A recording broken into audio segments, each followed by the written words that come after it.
I have firsthand witnessed poltergeist activity. They're manifesting a hand and knocking it over. For those extremely skeptical on poltergeist activity, it is a real phenomenon. I've researched it to an extreme degree only after I witnessed it firsthand. An account of poltergeist activity from an extreme skeptic who didn't believe in supernatural things necessarily, although he had an open mind on supernatural things. His name is Carl Jung, a very famous colleague of Sigmund Freud. Carl Jung was open-minded about the supernatural, about the occult.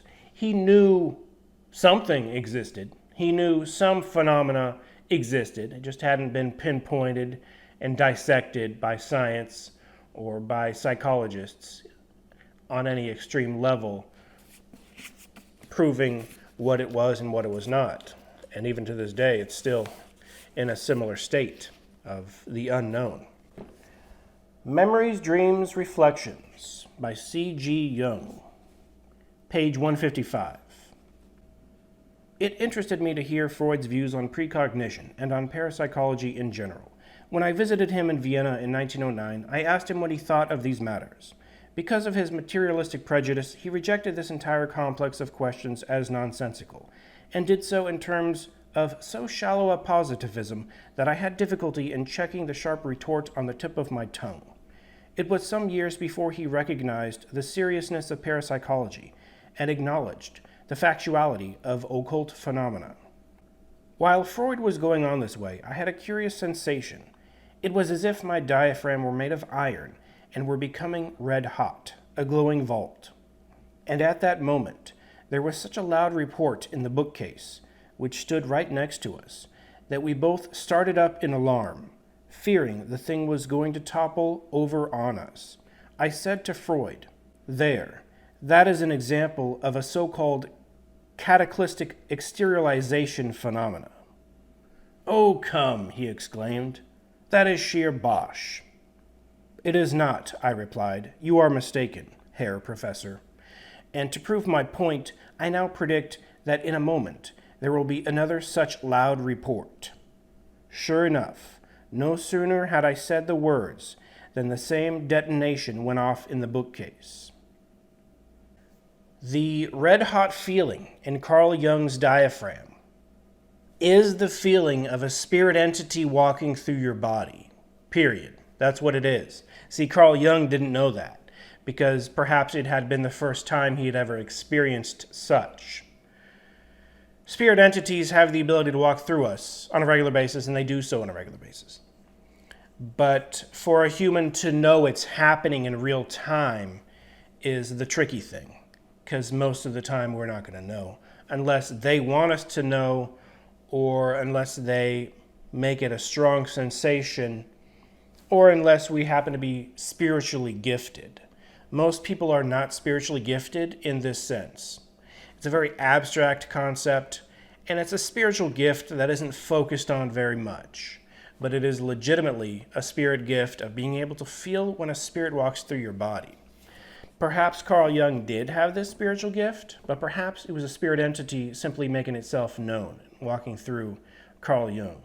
If I had to theorize, and I will, it was a spirit entity listening in on the conversation and being bored to death of their psychology and analytical discussions on the human psyche until the subject of precognition and parapsychology and the supernatural and the occult, only when that subject is brought up is a spirit interested.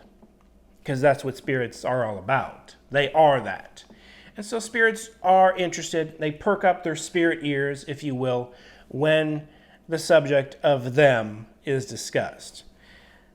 Spirits are interested in supernatural discussions, in the occult, in parapsychology, in precognition, in any subject, psychics, you name it. Any subject that even remotely has to do with them, they are more interested. Now, in this particular discussion, dialogue, argument, if you will, Carl Jung is clearly on the defense, defending the supernatural, defending parapsychology as something legitimate. And Freud is clearly rejecting it, saying it's all bosh. That is sheer bosh. That's just old-fashioned speak for that's BS. Freud was a die-hard atheist. Carl Jung discusses this in this book, and he says basically, Sigmund Freud removed God, and in place of God, put sexuality, and put the libido, and anything associated with that. It's something Sigmund Freud obsessed on and focused on to an extreme degree, to the point where later in this book, just literally like 1 page later, 2 pages later, Sigmund Freud and Carl Jung are sharing a ride to some type of an event, and in the news, they found some mummified remains in a bog, and the bog smashed the mummified remains, and so it's kind of like a pancake mummy. They pulled it out of the bog, and it's a perfectly preserved leather body, and so Carl Jung's just discussing this event, which was in the papers, and he found it interesting.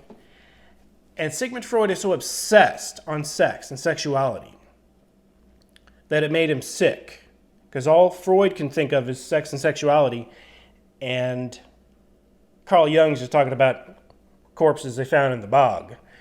And you use your imagination of what Sigmund Freud is thinking, because all he can think is sex and sexuality, and combine that with a corpse in a bog, and that's a pretty disgusting thought.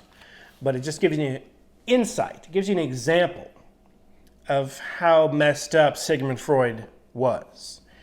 These intellectual giants were messed up individuals, okay? I mean, no one's perfect, but to illustrate how messed up Sigmund Freud is, he passed out. Basically, Carl Jung brought up the bog corpse again, and Sigmund Freud passed out. He totally passed out because he couldn't handle the mental images, the psyche, his own twisted view of the world in association with this corpse story.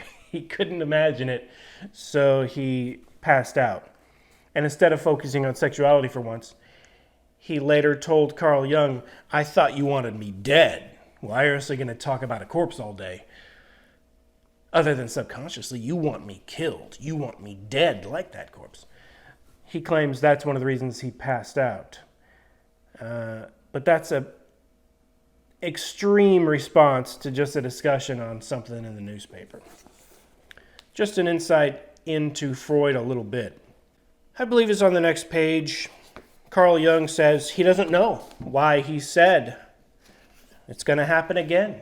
The loud report was Carl Jung describing the poltergeist activity on the most low-key level possible, extremely downplaying the event by just calling it a loud report in the bookcase.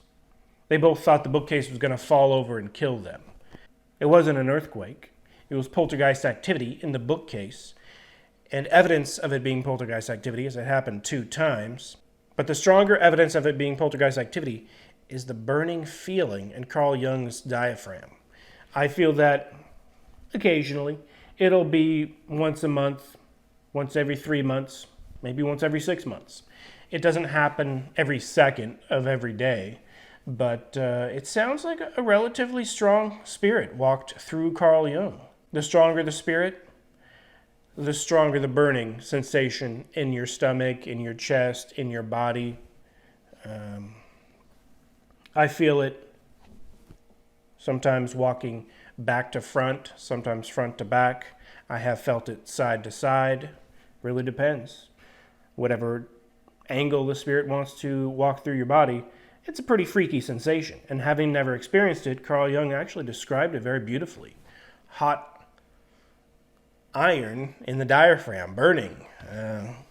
It's pretty descriptive. Just an example of 2 intellectual giants that are focused on the psyche and think everything of a supernatural nature can be explained away using psychology, but Carl Jung being a little bit more open-minded, Sigmund Freud being extremely closed-minded.